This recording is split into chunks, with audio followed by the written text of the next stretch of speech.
اللہ تعالیٰ قوی اور زبردست ہے، اور ہم نے نوح علیہ السلام اور ابراہیم علیہ السلام کو پیغمبر بنا کر بھیجا، اور ہم نے ان کو اولاد میں پیغمبری اور کتابیں جاری رکھی ان کے اولاد میں اللہ تعالیٰ نے۔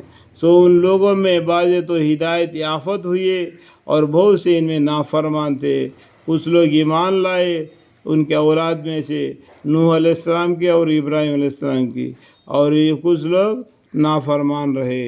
پھر ان کے بعد اور رسولوں کو جو کہ صاحب شریعت مستقل نہ تھے، ایک کے بعد دیگرے بھیجتے رہے۔ ان کے بعد عیسیٰ ابن مریم علیہ السلام کی، یعنی مریم علیہ السلام کے بیٹے عیسیٰ علیہ السلام کو بھی اللہ تعالیٰ نے دنیا میں بھیج دیا۔ دیکھو یہاں پر عیسیٰ علیہ السلام کا اور آدم علیہ السلام کا پیدائش میں فرق ہے، یہ بھی قرآن میں لکھا ہے۔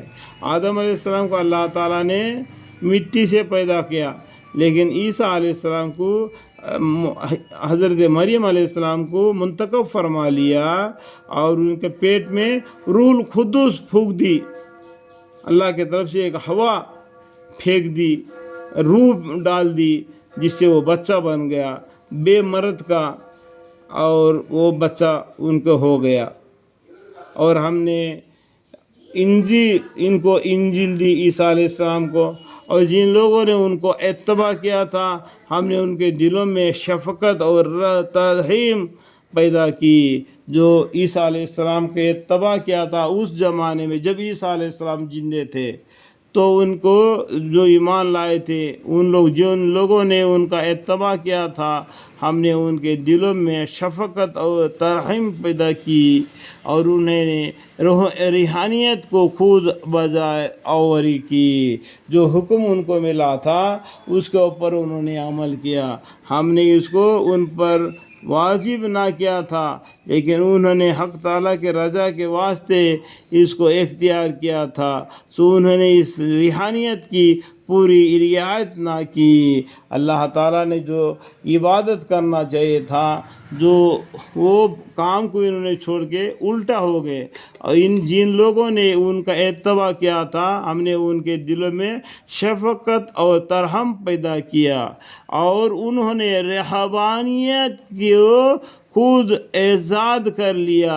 ہم نے اس کو ان پر واجب نہ کیا تھا، لیکن انہوں نے حق تعالیٰ کی رضا کے واسطے اس کو اختیار کیا تھا، سو انہوں نے اس رہبانیت کی پوری رعایت نہ کی۔ سو ان میں سے جو لوگ ایمان لائے ہم نے ان کو ان کا اجر معود دیا، اور زیادہ ان میں نافرمان ہے۔ عیسیٰ علیہ السلام کو انجیل دینے کے باوجود میں ان لوگوں نے عیسیٰ علیہ السلام کو اللہ کا بیٹا اور کچھ کیا سمجھ رہے، تو اللہ بہتر جانتا ہے اس میں نیک کون ہے بدی کون ہے، اور زیادہ ان میں نافرمان ہے۔ اے عیسیٰ علیہ السلام پر ایمان رکھنے والوں، اللہ تعالیٰ کیا بولتے ہیں؟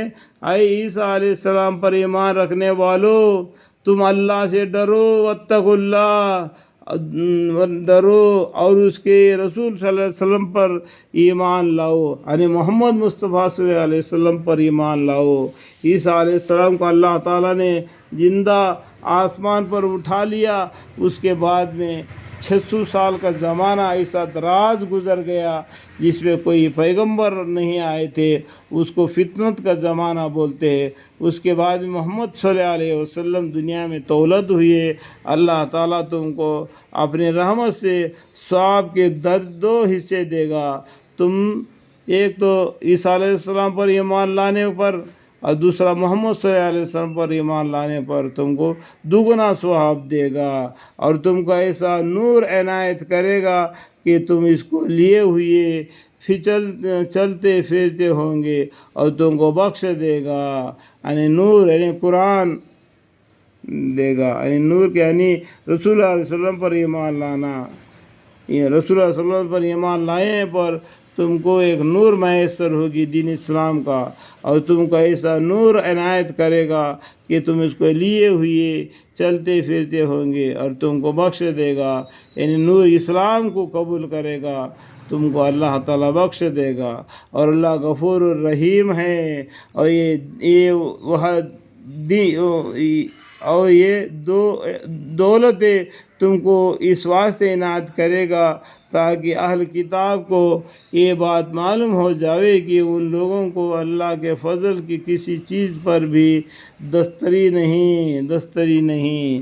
باقی جو قومیں ہیں، جو کتابیں ہیں، دیکھو آج دنیا میں کتنے مذہب کے لوگ ہیں، پورا ورلڈ میں دیکھا تو 4000 سے بھی زیادہ الگ الگ قومیں ہیں، اور الگ الگ نام سے اپنے معبودوں کو قرار دے کر ان کو پکارتے ہیں۔ انہیں یہ نہیں معلوم یہ سب جہان کا مالک ایک ہے۔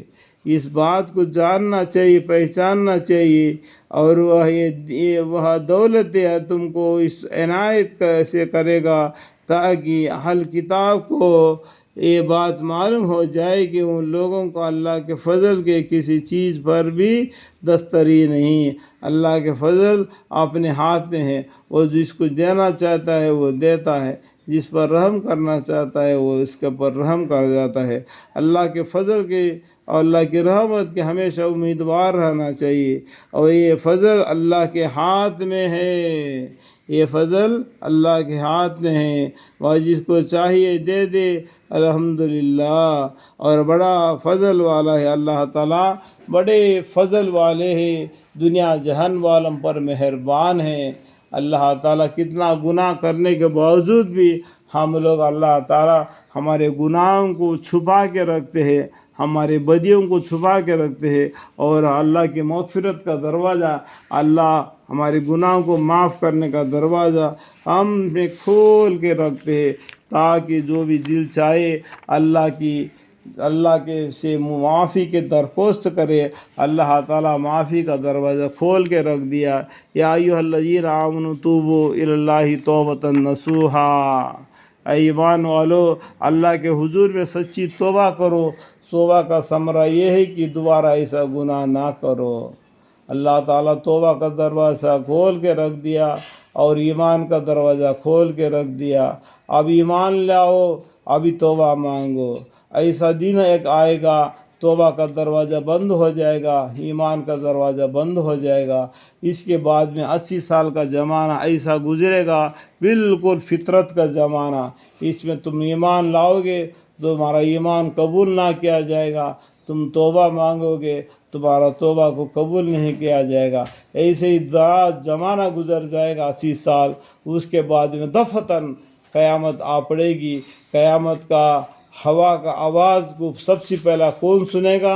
اونٹوں کو باندھنے کا جو مکان ہوتا ہے نا، اس کو جو کوئی لیپ رہا ہوگا وہ سنے گا۔ وہ دھیرے دھیرے دھیرے بڑھ کر ہو جائے گی، جیسا کہ صبح صبح ہوا جاتی ہے نا، تو دن جس طرح کی سورج بڑھتا ہے اس طریقے سے وہ ہوا کی بھی بڑھتے چلے جائے گی۔ ایسا بڑھ جائے گی کہ اس کی بتانے کا کوئی اندازہ ہی نہیں ہے ہمارے پاس۔ اب سورہ اذا زلزلت الارض پڑھنے سے آپ کو خود بخود معلوم ہو جائے گا۔ اللہ تعالیٰ سب کو سمجھنے کی توفیق عطا فرمائے، آمین ثم آمین، الحمدللہ۔